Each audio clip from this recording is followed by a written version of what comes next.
¿A qué teme la derecha?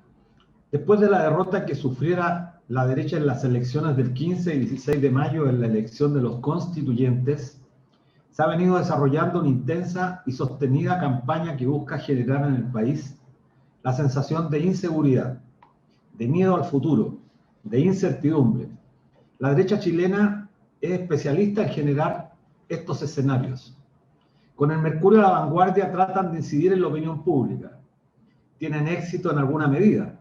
La mayor parte de la televisión abierta, que aún logra capturar una de las mayores audiencias, se subordina a su estrategia del miedo y la incertidumbre. La derecha tiene el control de los medios de comunicación y esa es una ventaja importante para el desarrollo de su propaganda. En esta práctica, además, tienen experiencia. Lo hicieron con resultados trágicos para nuestro país cuando antes de que asumiera Salvador Allende en 1970, comenzaron la conspiración.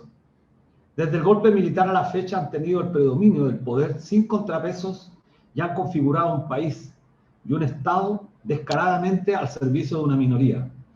La derecha chilena no acepta la expresión democrática. No están dispuestos a reconocerse como minoría y esta vez sienten que pueden perder la hegemonía que durante 2 siglos han mantenido sin contrapesos. Insiste e insistirán en señalar que sacaron el país de la pobreza.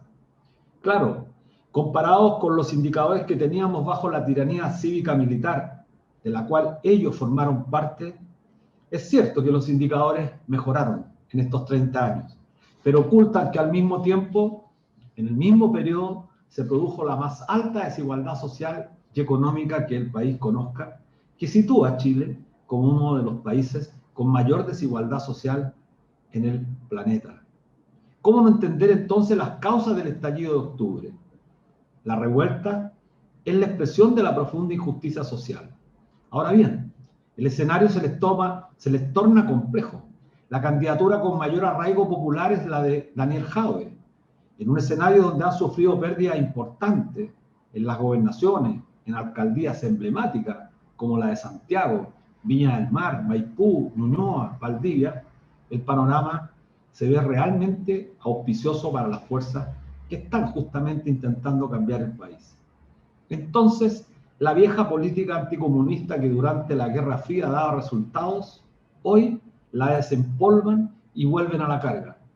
Pero parece razonable preguntarse si esta tendrá los mismos efectos, en especial si se toma en cuenta que la mayoría de la población que hoy puede incidir en las transformaciones no vivió esa etapa de la historia, por lo que el fantasma del comunismo, por lo menos a las mayorías, no les hace ruido. La confirmación de aquello es la elección de la flamante alcaldesa de Santiago, Iracy Haslet, militante del Partido Comunista. Si se atrevieron a votar por ella, confrontada nada más ni nada menos que a un Alessandri, es porque el pueblo ya no cree en estereotipos trasnochados de la derecha chilena. Lo cierto es que no hay razones para tanto temor de la derecha chilena ante la eventualidad de que un comunista llegue al poder. Hay otras razones, hay otras cosas en juego.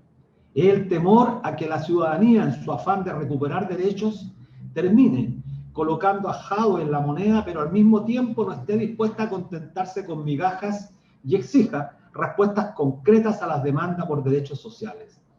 Ello implicará acabar definitivamente con las AFP, las ISAPRES, el plan laboral instalado bajo la dictadura y que aún se mantiene prácticamente en sus argumentos filosóficos sin ninguna modificación, e intentará reconfigurar un Estado verdaderamente democrático con libertad y justicia social, lo que inexorablemente hará perder a la derecha los privilegios y el predominio que sobre el Estado ha mantenido durante más de 200 años y que hoy parece más cerca el momento de que esta injusta situación verdaderamente llegue a su fin. A eso teme la derecha. Hola amigos, amigas, ¿cómo están? Como todos los días viernes a las 16 horas, aquí en la radio que piensa, en la radio Universidad de Chile, en el 102.5 FM y bajo nuestra señal virtual, @canal.social. Como todos los días viernes, bajo la dirección de nuestra directora Ana Mogazán y de mi compañera y amiga Miriam Campuzano. ¿Cómo están, Miriam? Hola Luis, buenas tardes a todos aquí empezando debate social como cada viernes en la señal de Radio Universidad de Chile. Y bueno, me quedé pensando como siempre eres tan atinado con tu análisis. Gracias, gracias. Sí, pues la derecha está gobernando sola. El presidente actúa como lo que es un empresario, patrón de fondo, dueño de empresa, que le impone su idea al que le guste, se suma y el que no va afuera, y muestra su extrema radicalización ideológica de esta élite que gobierna Chile, de esta élite que desde el año 1989, cuando ganó el no, se acostumbró a que los gobiernos que vinieron después trabajaran para mantener el sí. Y esos son los privilegios que al día de hoy ellos no quieren perder y han montado en cólera, como tú lo dices, pero también con estas campañas de desprestigio y de terror, de fragmentación y de divisionismo en el poblador, porque tienen los medios además, porque ellos imponen una realidad que viven, que ellos creen que vive Chile porque ellos están desconectados de lo que el chileno común y corriente vive. Dividen la protesta social entre lo pacífico contra lo violento, el lumpen, el delincuente, los parásitos, el odio y todo. Y mucha gente que solo tiene acceso a la televisión abierta les compra, pero la verdad es que la mayoría, sobre todo la juventud, no les compra. Así es. Y eso, bueno. Bueno, yo creo que está en disputa, como tantas veces se ha dicho desde la revuelta del 18 de octubre, todo está en disputa, no sabemos, lo único, yo diría, la única incertidumbre que tenemos es que no sabemos si vamos a ganar completamente todo o vamos a ganar una parte. Creo que lo importante hoy día es que en el país ya se ha desenmascarado, yo diría de manera brutal, esta derecha cavernícola que tenemos en nuestro país. Se quedó pegada a los años claro, 80. exactamente. Y eso siempre... Y además los señores Fuad Chayín, toda esta gente, el ex senador del PPD, me olvidó el nombre, son, yo creo, los que van a intentar configurar una suerte del tercio para oponerse a todos los cambios. Y ahí van a estar unidos, como están hoy día unidos la ex concertación o un sector de la ex concertación con la derecha. Y ya lo están diciendo estos intentos de Chaguán, con Chayín, Arboe, van a ser los sujetos que representan el pasado, representan lo más nefasto de la injusticia que se instaló en nuestro país, porque, insisto yo, este tema de que nos refriegan a cada rato, pero Chile en el año 90 tenía indicadores de muy baja intensidad en materia de pobreza, por ejemplo. Hoy día lo vemos claro que se han mejorado, pero estamos comparándonos con un periodo de la dictadura. Lo que no quieren reconocer es que este desarrollo, entre comillas, se ha hecho sobre la base de castigar una gran cantidad de población y de entregar toda nuestra existencia como país al gran capital financiero. Pero Luis, ¿quién hace esos comentarios? ¿Quién cree eso? Los empresarios. Ellos creen, pero si tú hablas con un trabajador común, ni siquiera los trabajadores validamos el salario mínimo, es un salario de sobrevivencia, con un alto costo de humanidad. Claro, pero lo dijo Juan Sutil, salió rápidamente a cuestionar parte del programa de Jadwe en orden a las gratificaciones, señalando que en Chile se pagan gratificaciones. En Chile no se pagan gratificaciones, hay que decirlo claramente. El 30% que está concedida en la legislación no se paga en ninguna parte. La gran mayoría de los trabajadores, los que tienen la fortuna, que son prácticamente un sector muy reducido vinculado a las grandes empresas del país, participa de los 4,75 ingresos mínimos. Y para que la gente no se olvide, el ingreso mínimo está en 326.500 pesos hoy día, multiplíquelo por 4 y bueno, verá más o menos cuánto es lo que la gente tiene como participación. Así, bueno, y otro tema que no es indiferente es hasta cuándo nos van a tener en estado de excepción, en este toque de queda, hasta cuándo. No sé, es un medio de control social, algunos dicen, otros hablan del chantaje que hubo en el Congreso respecto de que si no se mantiene el estado de excepción, se perderían estos políticas de bonificación. Así es, bueno, este es el chantaje con el que gobierna este régimen inexplicable para la gente común y corriente, para la gente que anda de a pie. Ya tenemos el récord con toque de queda. ¿Cuál es la razón para tener toque de queda? Bueno, pero votó una parte importante de la oposición, gente del Frente Amplio, gente del Partido Comunista votaron a favor. Entonces no nos vengan con cuentos. Déjense de contarle cuentos a la ciudadanía si la ciudadanía no es estúpida. La gente se da cuenta de cómo es posible que sigan dándole votación en materias que son absolutamente conculcatorias de los derechos más elementales. Miren, poníamos el ejemplo, aquí en la capital de Chile, en Bascuñán, en Mapocho, aglomeraciones gigantes, gente amontonada en los malls. Bueno, no hay carabineros controlando, pero levante usted un cartel contra las AFP, levante usted un cartel contra la ISAPRE, llegan inmediatamente las fuerzas represivas, lo hicimos la semana pasada, ¿te acuerdas? Mira, estuvimos aquí en Alameda con Morandé, 20 personas, un poquito más, con carteles, no más AFP. Llegó 2 operativos, estaban dispuestos a operar. Guanaco, Zorrillo y de todo. Entonces, esta es la política de hostigamiento hacia la ciudadanía, es para descomprimir y tratar de controlar la protesta social, y eso es gravísimo. Claro, lo que le está dejando al pueblo como única vía es entonces buscar la desobediencia civil, no es porque sea represión. Estaba viendo aquí, ¿qué significa el estado de excepción? Dice, el estado de excepción es una medida extrema durante periodos de disturbios, zozobra, alteración de orden. Es un mecanismo para la defensa del Estado ante una situación de crisis o complicada, pero perfectamente lo entiende el gobierno y lo está usando. Ese es el problema. Es muy grave lo malo que esto tiene implicancias para la salud de las personas, la salud psíquica, física. Los niños no están haciendo deporte, no pueden caminar, pero las personas mayores también están sufriendo consecuencias psicológicas y muy graves, estar encerrados, confinados en el hogar por más de un año. No, esto es francamente increíble. Pero antes de terminar, mira, quería tocar un tema que me parece relevante. No sé si tú estás al tanto, que la guardia contratada para el proceso constituyente, la que va a resguardar a los constituyentes, va a ser desarrollada por esta empresa Incar Seguridad. CIPER hizo la denuncia, tienen un costo de casi 480 millones, el costo es casi igual al que se le destinó en el presupuesto a la Convención para la Participación Ciudadana. Esta es la obscenidad con la que opera el régimen político de Piñera. Es decir, y estos tipos están vinculados, esta guardia pretoriana está vinculada a la dictadura, a Manuel Contreras. Tiene más de 197 sanciones por incumplimiento laboral, no pago comisiones, no pago de hora extra, no descanso dominical, y esta es la que va a llevar, esto es una burla, una provocación. Es una provocación sin duda. Bueno, quería hacer una reflexión, aún queda Chile. Por ahí dice que Chile despertó, era a una autocrítica que el pueblo se había hecho para nunca más dejar gobernar a esta élite que se creen los dueños de Chile, los recursos, pero no de la mentalidad.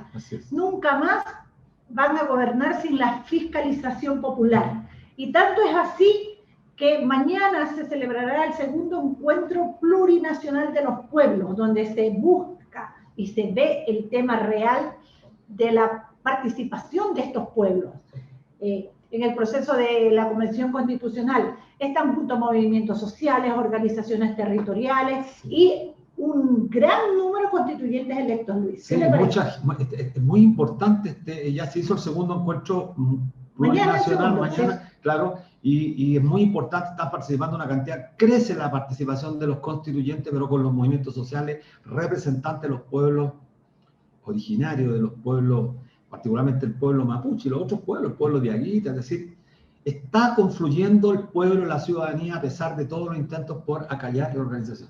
Pero bueno, nos dicen por interno que vamos a una pausa musical. El tema elegido para hoy, porque tenemos una compañera bien aguerrida a la vuelta, se llama Dignificada, de la americana Lila Downs. Volvemos entonces con Alondra Carrillo. Estamos de vuelta como cada viernes a las 4 de la tarde en nuestro programa Debate Social en la 102.5 Radio FM Universidad de Chile. Hoy nos acompaña una tremenda lideresa, la compañera Alondra Carrillo Vidal, psicóloga clínica, quien realizó estudios en la Universidad de la Pontífica Católica de Chile o Pontífica Universidad Católica. Además, será la coordinadora 8M y hoy resultó constituyente electa para beneplácito de todas las mujeres que hemos dado luchas por años. Y electa en el Distrito 12, que comprende comunas de los más populares de la zona sur de Santiago, ¿Cómo estás, Alondra? Bienvenida. Queremos que nos cuentes un poquito cómo han sido estos días de vorágine ajetreado, qué te ha parecido estos resultados. Sí, bueno, estoy bien, agradezco la invitación a conversar, a debatir. Han sido días muy intensos desde el 16, 17 de mayo.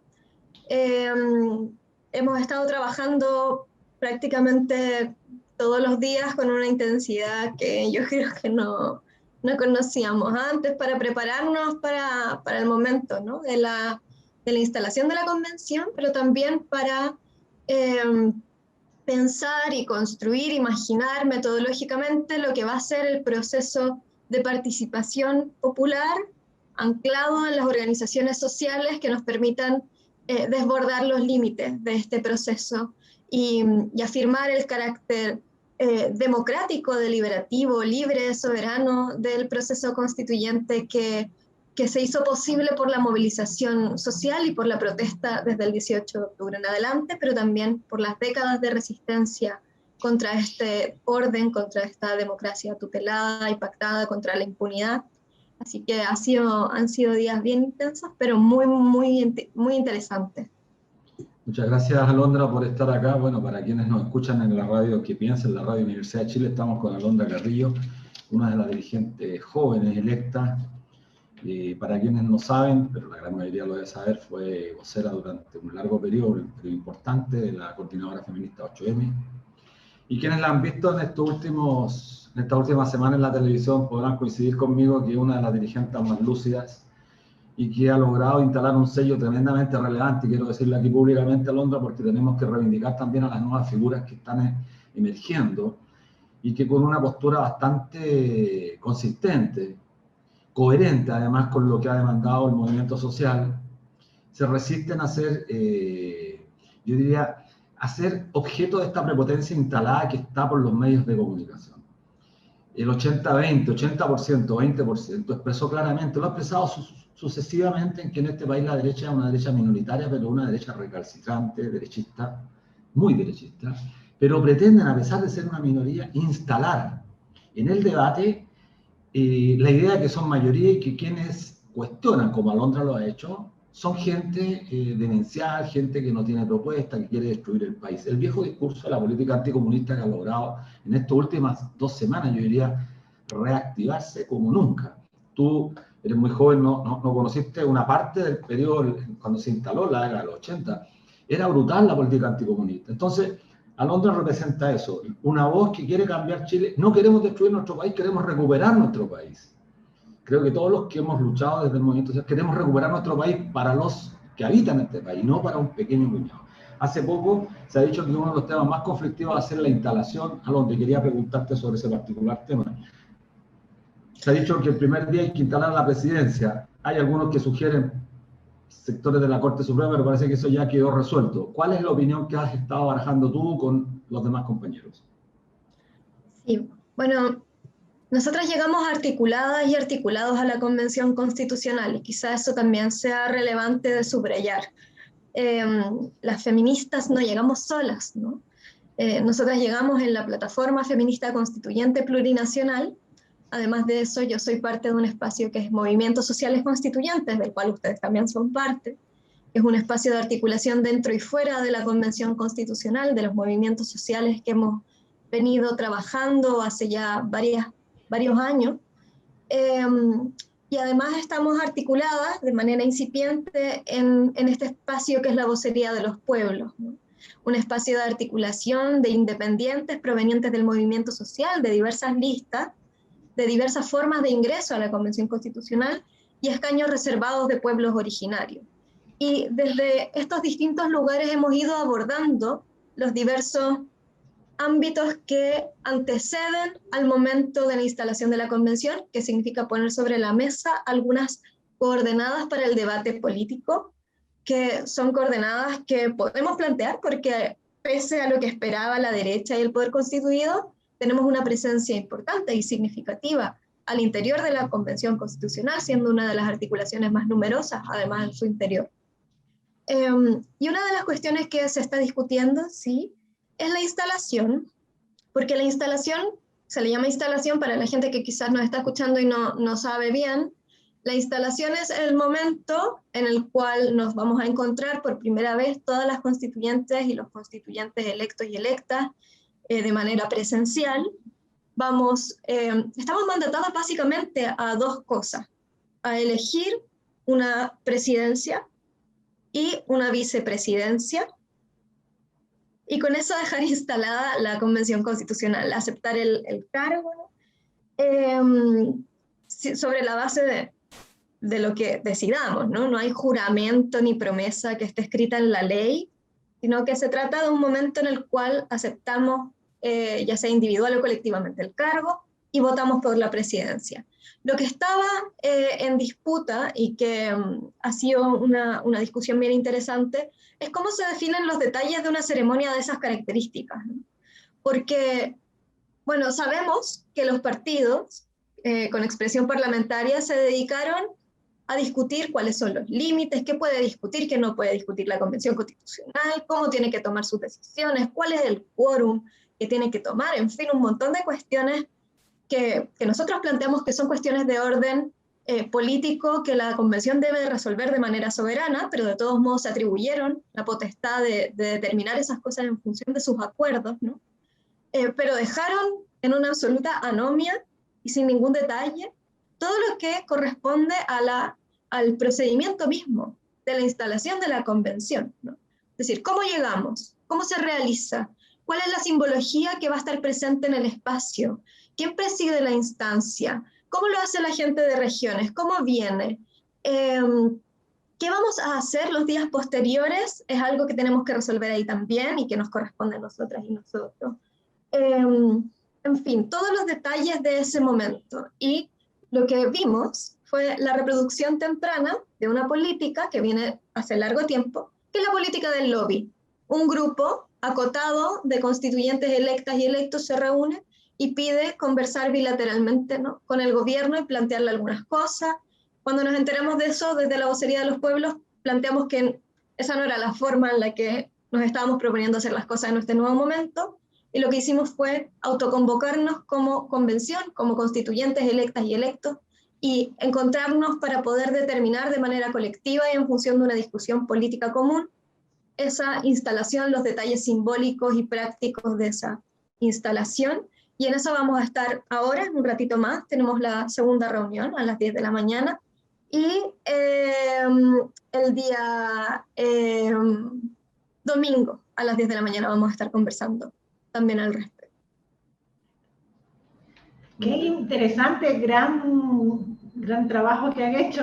Y parece que todo está calmado, pero es una vorágine. Sí, bueno, de eso mismo te queríamos preguntar, o sea, en quién han pensado, quién presidirá ese primer día, pero tú ya nos adelantaste todo lo que...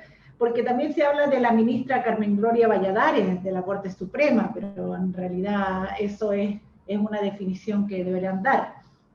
Y respecto a estos dichos de un representante de la derecha que decía que ya estaban habiendo conversaciones de pasillo, Chaguán, y que luego salieron todos a desmentirlo, y otra vez este caballero, por decirle algún nombre, siempre se manda las partes. ¿Qué opinión te merece de llevar esa manera de trabajar del Congreso, del Senado, de quererla instalar dentro de este nuevo proceso de convención constitucional que ojalá se transforme en una asamblea constituyente como todo Chile lo requiere? Sí, voy a contestar lo último y después lo anterior. Sí, lo que plantea Chaguán, bueno, yo creo que ni siquiera amerita declaraciones lo que en general ha estado planteando Chaguán hace ya varias semanas, ¿no? O sea, de un nivel de virulencia, de desorientación, hay una especie de psicodrama, como que estuviéramos una vez más en la Guerra Fría, ¿no? A mí me parece entre escalofriante y al mismo tiempo lo miro con bastante distancia. Porque además parece que lo que dice no logra hacer eco, ¿no? O sea, tienen que salir todos a desmarcarse, nadie quiere quedar del lado de quienes sostienen conversaciones de pasillo con Chile Vamos, y me parece que eso da cuenta también de cómo se ha instalado, del peso con el que se ha instalado la forma de actividad política que los movimientos sociales estamos también desplegando a la interna, la exigencia de transparencia, el llamado a hacer todo de cara a nuestros pueblos, a una transparencia activa para la participación social también. Y respecto de quién preside, bueno, la instancia inicialmente va a ser un momento donde vamos a tener que decidir la presidencia, y antes de ese momento entonces alguien tiene que oficiar la ceremonia, y lo que se resolvió, porque el presidente de la Corte Suprema se negó a hacerlo, que era quien el gobierno quería que estuviera ahí, se negaron a hacerlo porque dijeron que no estaba dispuesto Guillermo Silva, si no me equivoco, sí. A asistir y ser abucheado por alguien. Así que decidieron restarse de la ceremonia ante ese temor, y va a estar entonces una funcionaria de Tricel, y ella va a ser quien va a oficiar la ceremonia hasta el momento en el que se elija la presidencia, y ahí va a ser la presidencia electa la que va a llevar adelante el resto de la ceremonia y el momento de la elección de la vicepresidenta. Hay una candidata que ha sido ya comunicada públicamente, que es la candidata de los escaños reservados del pueblo nación mapuche, que es Elisa Loncón. Yo soy vocera constituyente de las asambleas del Distrito 12, y en el Distrito 12 nosotros veníamos hace varias semanas, bueno, y de la Coordinadora Feminista 8 de marzo, y en el Distrito 12 veníamos hace varias semanas conversando de esto, y más que pensando en un nombre, pensando en algunas características que pensábamos que era importante que tuviera la presidencia, esta primera presidencia, porque además la composición de la mesa directiva, quiénes la van a componer, cuáles van a ser los cargos y atribuciones, es una discusión del reglamento, que va a ser la primera discusión que vamos a tener en la convención, pero por ahora es una figura que no tiene atribuciones definidas, pero que sin embargo en términos de su peso simbólico y del rol que va a tener en estas primeras semanas es muy relevante.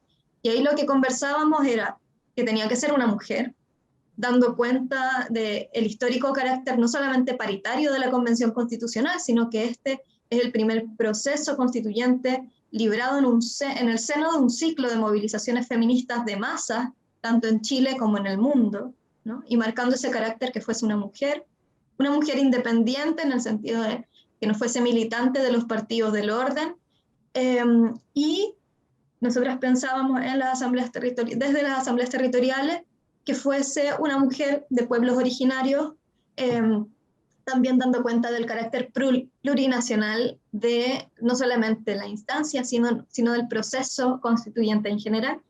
Así que Elisa Loncón, bueno, calza perfectamente con ese perfil, y esa es nuestra posición, mi posición como vocera constituyente del Distrito 12, y va a tener que ser conversado también más ampliamente con otros espacios, con otros sectores, para ver qué es lo que vamos a apostar, cuál es nuestra perspectiva respecto de ello.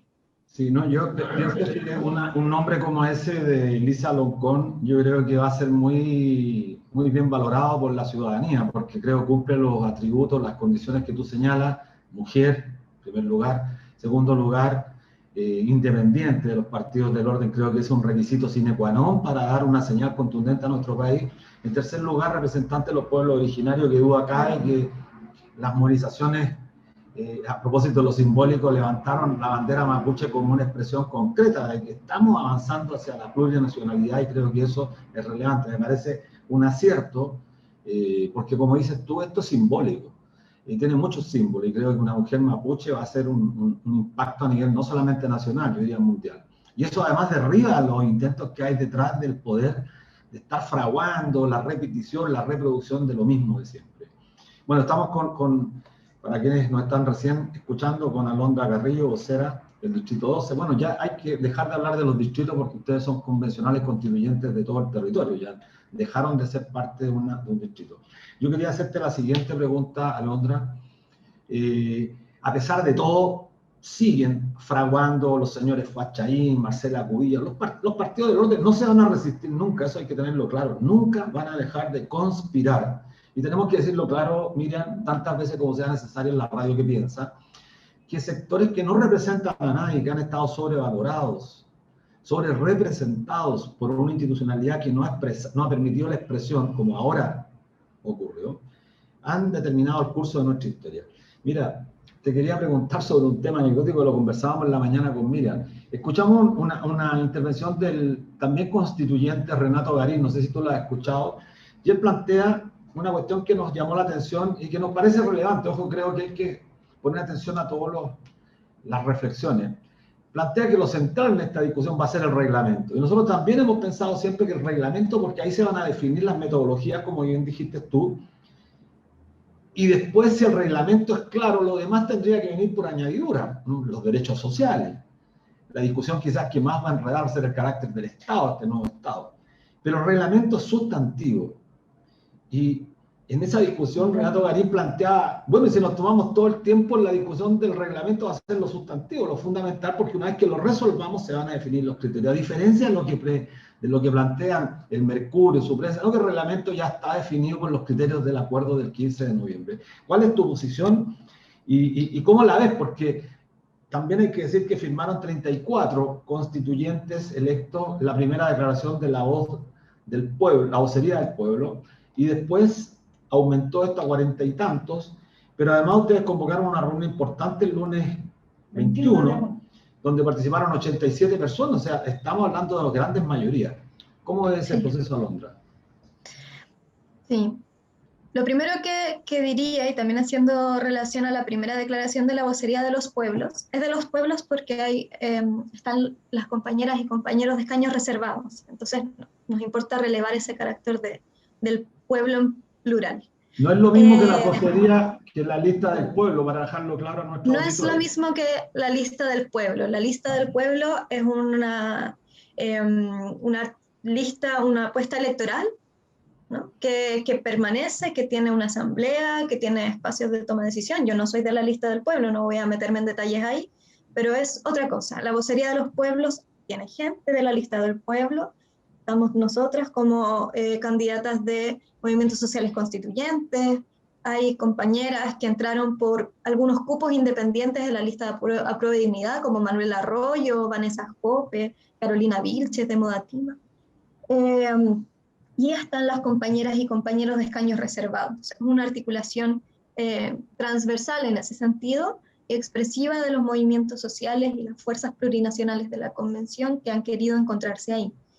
Entonces, dos cosas. Primero, lo que yo pienso es que la discusión de reglamento va a ser fundamental, pero que hay una discusión que es anterior, y que es la discusión que pone sobre la mesa la primera declaración de la vocería de los pueblos, y son las garantías democráticas para el desarrollo del proceso, así le hemos llamado, estos llamados a no permitir que el proceso inicie sin dar una discusión sobre la situación en la que se encuentran las presas y presos políticos de la revuelta y mapuche, sin dar una discusión sobre verdad y justicia, la necesidad de que este gobierno asuma su responsabilidad política y penal por las violaciones masivas y sistemáticas de los derechos humanos que se han desarrollado desde el 18 de octubre en adelante.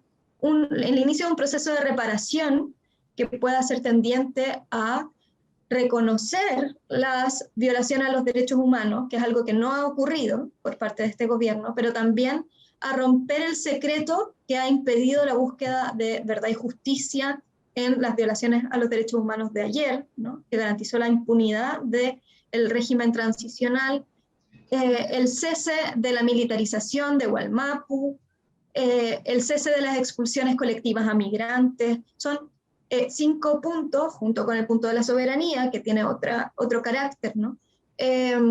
Son 5 puntos que nosotras creemos que tienen que ser discutidos por la Convención Constitucional al momento de arranque de este proceso.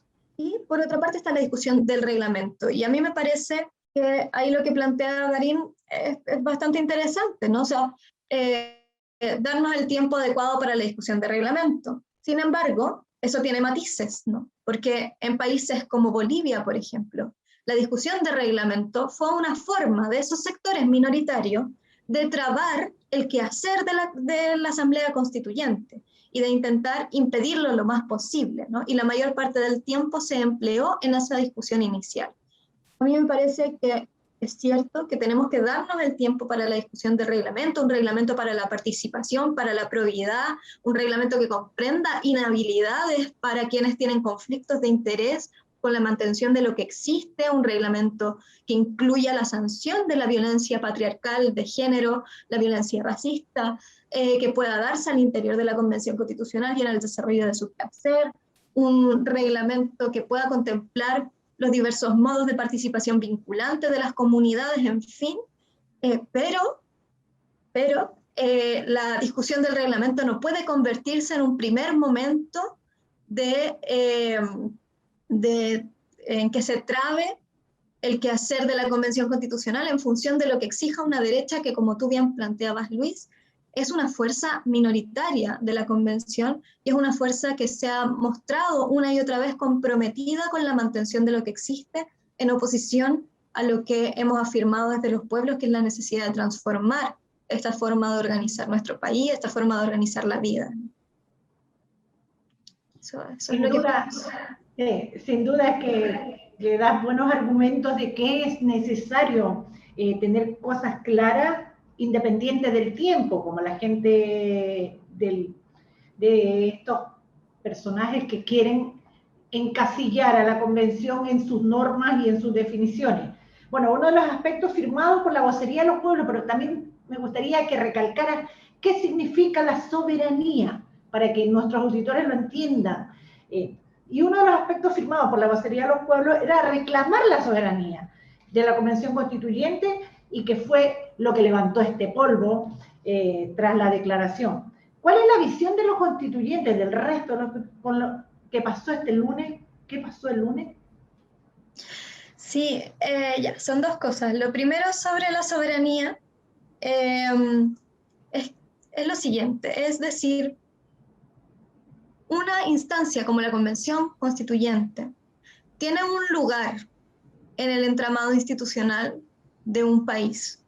Y ese lugar es un lugar extraordinario. Es un lugar que tiene una potestad que no tiene ningún otro poder constituido, que es la potestad no solamente de escribir un nuevo texto constitucional, es la potestad de instituir y de constituir un nuevo orden institucional para el país. Y esa tarea que se le ha encomendado no puede admitir limitaciones para su desarrollo que sean impuestas desde este poder constituido de manera unilateral, ¿no? Tiene que poder darse a sí misma sus normas, sus orientaciones, sus marcos para poder llevar adelante la tarea que se le ha encomendado. En ese sentido, la Convención Constitucional es soberana respecto de su quehacer y de aquello para lo que ha sido mandatada, no solamente por el acuerdo, ¿no?, sino por los pueblos, porque quien abre este proceso constituyente no es un acuerdo tomado entre fuerzas políticas a las 3 de la mañana que garantizó además la impunidad de este gobierno hasta este momento, sino que lo que abre este proceso es la fuerza de la movilización social, es la protesta social, y no solamente desde el 18 de octubre en adelante, sino en esta larga historia de articulación y movilización que llevamos como pueblos, como movimientos sociales, que lleva la gente, que esperamos y ponemos nuestras expectativas en que este proceso pueda ser un proceso transformador.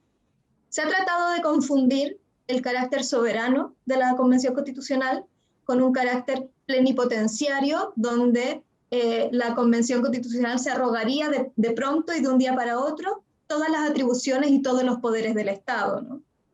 Y nosotros hemos hecho esa diferencia. No se trata aquí de ponernos a gobernar o de ponernos a desarrollar alguna tarea que no tenemos ni el tiempo ni la disposición de realizar, porque tenemos otras funciones y otras tareas que vamos a realizar. Pero sí se trata de reconocerle ese lugar de autoridad a una instancia como esa que pueda elevar mandatos democráticos, orientaciones democráticas hacia el conjunto de la institucionalidad que le permitan llevar adelante su tarea y además darse a sí misma sus propios marcos, sus propios reglamentos, su propia forma de llevar adelante su quehacer desde la participación social, desde la fuerza vinculante que pueda expresarse a lo largo de todo el proceso. Eso es lo que nosotros propusimos. ¿Y por qué produce tanto escándalo, ¿no? Porque ciertamente la reacción fue muy escandalosa por parte, primero del Mercurio, que fue el primero en salir a hablar y que le bajó la línea editorial a todos los medios del país, que son los medios hegemónicos, ¿no? Es bien impresionante ver cómo las posiciones del Mercurio se replican en 24 horas, se replican en el Canal 13, o sea, nadie lee el comunicado que emanamos. Lo que se hace es tomar lo que dice el Mercurio. Es tremendo, es tremendamente expresivo también de cuál va a ser la contra que nos van a hacer a una instancia como esa desde un poder que en las urnas quedó absolutamente debilitado, pero que sigue ostentando el poder económico, el monopolio de la prensa, en fin. Yo pienso que en parte el escándalo tiene varias dimensiones, pero una de las que me gustaría subrayar es el autoritarismo patronal de la derecha en nuestro país. O sea, la derecha está demasiado acostumbrada porque lleva más de 50 años en esto, a ser quienes deciden unilateralmente lo que es admisible y lo que no es admisible de entrar en el debate público. Y si algo a ellos los deja fuera, porque por supuesto que cuestionar el acuerdo por la paz social y la nueva constitución es cuestionar también que una fuerza como esa, que es parte de un gobierno que le ha declarado la guerra a los pueblos, sea quienes puedan atribuirse la limitación incuestionable de un proceso que no han contribuido en nada a abrir, en nada. Entonces, yo pienso que es la prepotencia de quien se cree dueño de todo, ¿no? Es la prepotencia de quien se cree dueño de tanto, que incluso es dueño del debate político y el debate público y el debate democrático, pero no son dueños del debate democrático. Puede que sean dueños de los medios de comunicación, del agua, puede que sean dueños de las ISAPRE, de la AFP, en fin, puede que sean dueños de todo eso, pero no son dueños del debate público, no son dueños del debate democrático, no son dueños de lo que se puede y lo que no se puede conversar y discutir al interior de una instancia que no contribuyeron a levantar, que muy por el contrario intentan limitar, desvalorizar, deslegitimar en muchas dimensiones. Eso pienso. Muy claro, Alondra. Estamos con Alondra Carrillo, electa constituyente, quien ha estado planteando en diversos programas yo diría más que resoluciones todavía, reflexiones respecto de por dónde debe transitar, y creo que eso va dando luz día a día respecto de avanzar con más rapidez, porque nos quedan pocos días para el 4 de julio, fecha tremendamente importante para nuestro país. Yo te quería preguntar, bueno, y compartimos nosotros la caracterización respecto a la derecha. Es una cosa francamente impresionante este nivel de odiosidad con el que se ha instalado en los últimos días, y en la medida que se acerque el 4 de julio va a ser peor. Esta prensa mercurial que, como bien dices tú, genera la pauta, la editorial de todos los medios de comunicación. Es tremendamente expresivo de la falta de democracia en nuestro país. Sobre ese particular, ¿a qué le teme la derecha? La derecha en este tiempo, en estos días, ha levantado una política anticomunista, pero que es brutal. O sea, toda aquella que ponga un tema de reflexión respecto a cuestionar el ordenamiento es acusada inmediatamente como anticomunista. Es la vieja política, aunque la gente más joven, yo diría, no cree mucho. Ya creo que este discurso está agotado, pero persisten en el tema. ¿Cómo piensas tú, Alondra, cómo has pensado no inhibirse? Porque también esto tiene un objetivo, y tú como psicóloga lo sabes perfectamente. Esta permanente reiteración de una política tiene objetivo, y en algunas personas logra generar efectos. Me recuerdo esto, y a propósito, tú partiste hablando de los símbolos que son tremendamente relevantes. La violencia simbólica juega un rol determinante a veces en la conducta de las personas. No todos somos iguales. ¿Cómo harán para no inhibirse?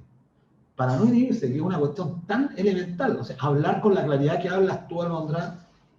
Tengo plena confianza que no te va a inhibir tú, pero espero que también muchos no se inhiban, porque el poder, bueno, quienes somos dirigentes hace muchos años sabemos cómo opera. No es solamente esta caricatura que se hace del hombre del maletín, que seguramente, como un compañero boliviano nos decía en el encuentro plurinacional, hay que tener la fortaleza para resistir un bombardeo de $1 millón que probablemente va a disparar la clase empresarial en este país. yo tengo mucha confianza en que muchos van a resistir más de $1 millón, no hay problema.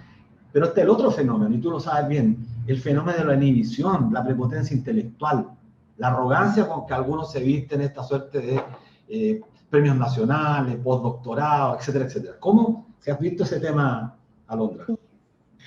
Sí, lo primero que quería decir solo por una cosa de justicia y reconocimiento es, claro, decimos le baja la línea, yo también lo dije a todos los medios de comunicación, pero hay medios de comunicación que se han mantenido ahí firmes en su línea editorial, no se han inhibido, y ahí la Radio Universidad de Chile es una de esas. También veo con mucha, no sé si admiración, ¿no? Pero mucho respeto también lo que se hace en canales como La Red, en Mentiras Verdaderas estuvo el otro día Mary Cortés. Bueno, hay que ir mirando, ¿no? Pero en los medios hegemónicos, sin duda, que ahí se expresa... Ya todo nos referimos, sí. Sí, sí. Pero una cosa siempre es importante decir, sí, y a veces no lo decimos lo suficiente. Yo creo que nadie está exenta de la posibilidad de experimentar esa sensación de inhibición. Como es muy fuerte, ¿no? Porque además nosotras, particularmente, y cuando digo nosotras, pienso las mujeres, las disidencias sexogenéricas, pero también especialmente las feministas, somos continuamente atacadas por estos sectores, ¿no? Por su misoginia, por su forma de tratar de manera despectiva o subordinada, y esto se repite continuamente. Por suerte, quienes entramos a la Convención Constitucional portando estos mandatos de los pueblos también venimos de ese feminismo que se ha acostumbrado a levantar la voz frente a la prepotencia de los sectores que intentan ningunearnos en cada uno de los espacios donde nos desenvolvemos. Y llevamos un largo tiempo ensayando esos ejercicios de resistencia, no solamente frente a los discursos públicos, sino también al interior de los mismos espacios organizativos, al interior de los mismos espacios de articulación, y porque esa forma, esa prepotencia, ese ejercicio de poder, en muchas ocasiones es muy patriarcal, se da al interior de todos los espacios del movimiento social. Y nosotras venimos largo tiempo levantando la voz frente a eso también, y eso yo creo ha sido un ensayo, un ejercicio de rebeldía, un ejercicio de resistirnos a la subordinación que nos permite enfrentar colectivamente el sostener esas lecturas colectivas, esas lecturas que en muchas ocasiones a nosotras especialmente nos han dicho, ¿no? Bueno, que nuestra lucha es secundaria, que nuestra lucha es una lucha parcial, que la lucha de las mujeres es una cuestión complementaria a la gran lucha por la transformación social, y nosotros llevamos ya muchos años sin retroceder, ¿no? Sin retroceder, sin permitir también, y esto es otra cosa que nosotras hemos dicho harto, sin permitir que la imagen que se produce en los medios de comunicación distorsiona nuestra propia percepción de lo que podemos y de lo que somos, porque no nos van a devolver la imagen de nuestra propia fuerza, nunca. No lo hicieron, no sé si se acuerdan, pero antes del 8 de marzo del 2020 había muy pocas indicaciones en la prensa, o sea, en la prensa se trataba de cerrar este momento, se había acabado la revuelta para febrero del 2020. Ya había, de alguna manera, como lo álgido había pasado, estábamos todos en pos de una nueva normalidad, la revuelta había terminado, y nosotros decíamos, ¿será que es así? O sea, nos lo preguntábamos, pero no dejábamos de afirmar la huelga general feminista, no dejábamos de afirmar esa huelga contra el terrorismo de Estado, contra el gobierno de Sebastián Piñera como responsable de ese terrorismo de Estado, contra la violencia patriarcal en todos los espacios.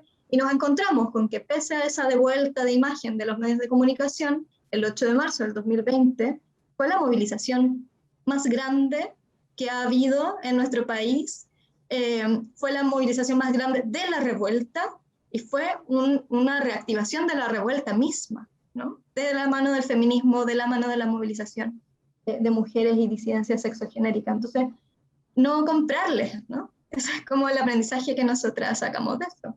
No comprarles esa imagen porque no pueden y no lo van a hacer, devolvernos esa imagen de nuestra propia fuerza. Porque tienen todos los recursos para hacernos pensar que no la tenemos y para actuar como si no la tuviéramos, como si no tuviéramos esa fuerza, como si no tuviéramos esa potencia. Pero nosotras lo sabemos, lo hemos visto, lo sentimos, ¿no? Bueno, sin duda Chile despertó y tú hacías una reflexión de del aporte que hace la radio que piensa, la Radio Universidad de Chile, pero que se van sumando otros medios, como la Red, que ha sido castigado también por su postura, y sin duda la juventud tiene otros medios también para informarse y no dejarse llevar por esta campaña del terror. Mencionaste a Piñera y me llevó a la reflexión de que el gobierno de Piñera quiere dejar amarrados varios aspectos cruciales para mantener los privilegios de ese sector, como la reforma previsional, que estos 4 años de mandato la ha querido sacar a toda costa y no ha podido. ¿Cómo ven ustedes los convencionales que se han tomado, cómo ves tú ese actuar del gobierno y su sector, que se niegan a ver que son minorías y que ya no les creen? Sí.